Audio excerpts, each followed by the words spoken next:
It's March 5th, 2022. I am in the middle of I'm in the middle of a health crisis, my personal self, with being electrocuted while on the streets of New York, but in a way that's hard to explain, but physically I can feel the heavy gravity. And on comes something called NTD. And it's got great art. I just caught it by accident. It's not something that I normally watch, but it has someone by the name of David Rosand on. He's a professor emeritus of art history at Columbia University. That's what the TV says. And I'm just sitting here and I'm listening to his spoken word, which is very, I would say delicate, but very, he's an he's a scholar for sure.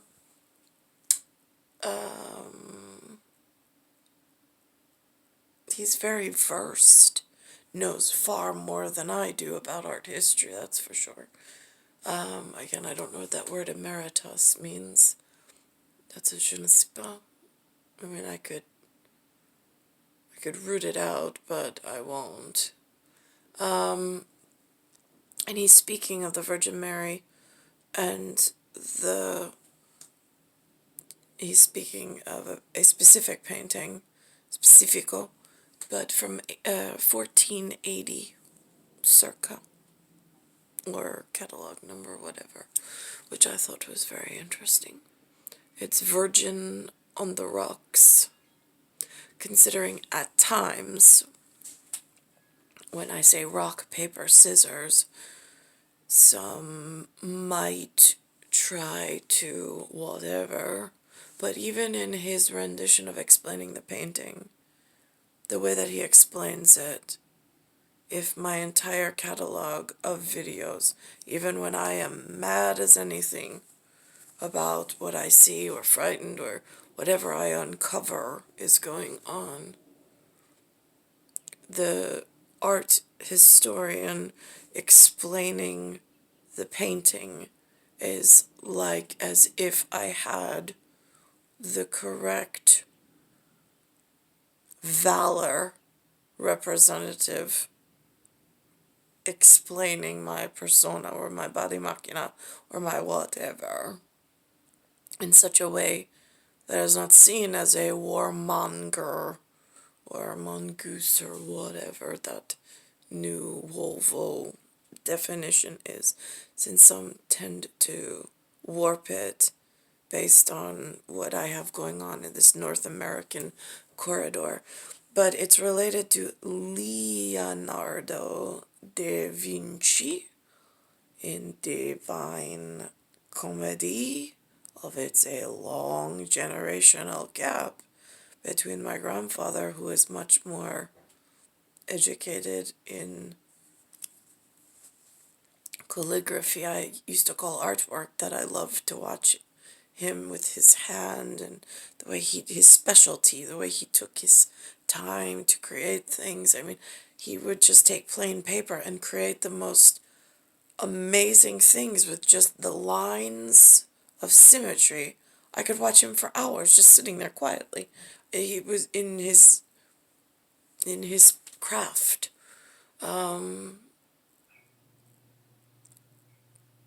But I was listening to the words of a different type of craftsman who was speaking on Leonardo.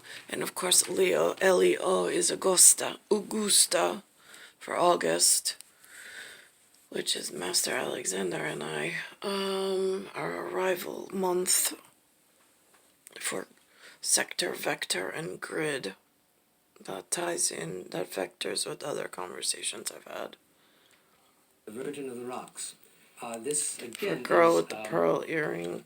This is Leonardo is treating fairly standard, what we would call standard iconography. That is subject matter. However, Now, I, in my life frame, have not had access to wonderful. I mean, I've had a few that held back when I was in Cold Spring Harbor. Again, just like Warren Thompson, he came, but it was very small talk. I could tell there was more depth to their personality. They were reserved and they didn't offer, and I did not know how to engage in conversation or what might be important or what is not, and what to forego. In ergo, ERGO. With his own very, very particular take on it. There has been a long tradition of the Virgin and Child, that is, of the Virgin Mary and her child Christ, often seen, sometimes she's seen elevated on a throne, and that's when she's celebrated as the Queen of Heaven. At other times, she is seated on the ground, and that is when she is a Madonna of humility. And these two aspects of Mary are very crucial to the religion, for one thing, but also for the painters, in the sense that she is celebrated, as I say, as Queen of Heaven, but she's also a mother. And that maternal aspect of her is crucial because she becomes the link. Her son is born to die, and he dies. At the Last Judgment, she will be the primary figure to intercede. That goes into time modification and time dilation with several whatever. Intercede on behalf of the rest of us poor souls, pleading for that justice be tempered by mercy. She is our intercessor. But she's also the source of the humanity of God, in the sense that she becomes the vessel through which Christ is born. And again, she becomes impregnated, she gives birth, but she remains ever virgin. Now in this case, we have, it's not that Leonardo is... She maintains ever virgin. Now, I don't have him to interact with, but is that more like the naivety in this nativity? That this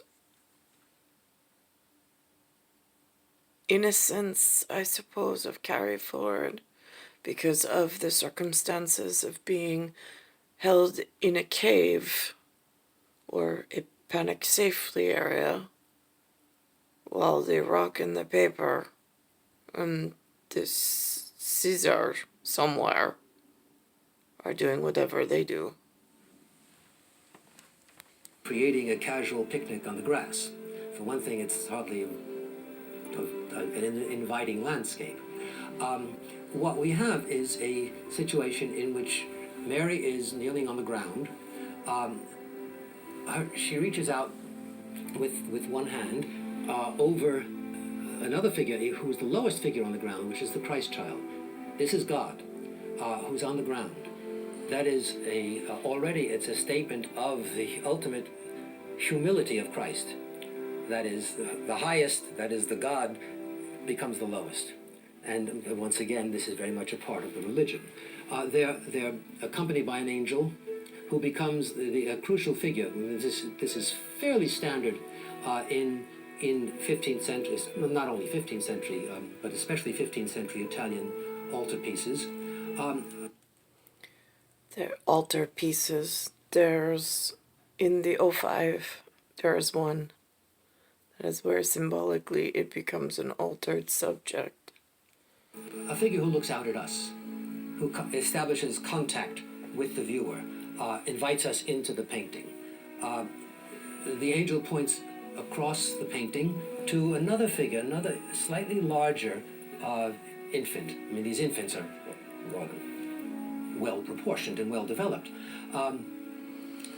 And this is the older cousin of Christ, St. John the Baptist, who is here brought into the intimacy of this setting by the Virgin herself. And this is a Leonardo invention. He invents it we know exactly where in a particular drawing, in which he starts out with Madonna nursing the child, and it's that she nurses the child. I mean, this goes back to the 14th century. That's the ultimate human aspect of Mary. I mean, that as mother who gives, who nourishes the human God. The young John, of course, I mean, when he's older, he will be out in the desert for 40 years, and he will come back to preach the coming of Christ. He will be the first, he will baptize Christ, thereby establishing baptism as one of the sacraments of the church. What is so interesting with Leonardo is that once again, he takes these disparate figures and he brings them into a single group. He gives them a great unity. This is an aspect of this art that, once again, that Vasari, in the middle of the 16th century, recognized. To take the disparate units of various figures and to give them a single unitary form. And in this case, it's the spreading mantle of the Virgin Mary, carried by her arm as she reaches out to take John by the shoulder and bring him into the group. But he is an outsider.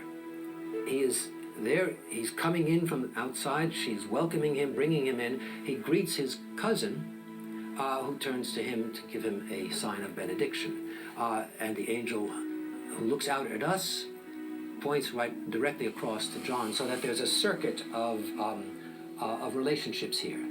Just as there is a circuit, an axis of emphasis here above Christ, the head of Christ, the angel's hand, and then ultimately the hand of the Virgin above. Well, Christ's gesture with the two fingers raised is the gesture of benediction. This is a gesture of blessing, this is the gesture that saints will use when they, as it were, acting on behalf of Christ, will use. This is what the Pope uses when he blesses a crowd. The angel, on the other hand, is there as a kind of indicator, quite literally, pointing across to John, and I mean that itself establishing reinforcing the axis from here to here, from the let's just say the visitor or interloper across here. The visitor. Whereas the hand of Mary is a hand also of blessing. I mean, it's a hand that is right above her child. It's the kind of hand that would come down on the head of the child softly. So that what we have here are various gestures that belong to different figures, and yet they are knit together by Leonardo so that the entire, all of the figures move. That is, move in the sense that they create this kind of unity. There's one other aspect of Leonardo that's important as a painter, and it has to do with all of this. And it's what is generally referred to as sfumato, which means basically a smokiness. What Leonardo declares, I mean, just to go back to his own writings, there are no outlines in nature. The idea that somehow you draw an outline around the face, that's an artificial convention, because there is no such outline, just as there's no horizon.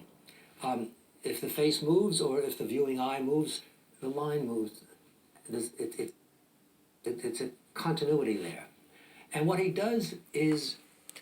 It's star 1978, star 8378, Nicole, Cattaruzza. It's Earth, solar system, Milky Way, universe, galaxies, broken, and it's Bayside Station, Bayside, New York, 11361. I do want to add this real quick. Same video that I was just watching, it says, Studies on the Ashen Glow of the Moon by Leonardo da Vinci. For me, it's 8 days now and the moon is missing. Completely gone out of the night sky. I don't know, this is the picture the day represents. He studies the earth. He recognizes that the earth itself is not merely something that was finished on the 6th day of creation. My My grandfather has the painting downstairs over Lewis's bed where he sleeps. And here, this is the almost part of his painting has something to do with this. Of creation, and then God rested. But that the earth itself carries all of the traces of being in constant motion. Now these are interesting.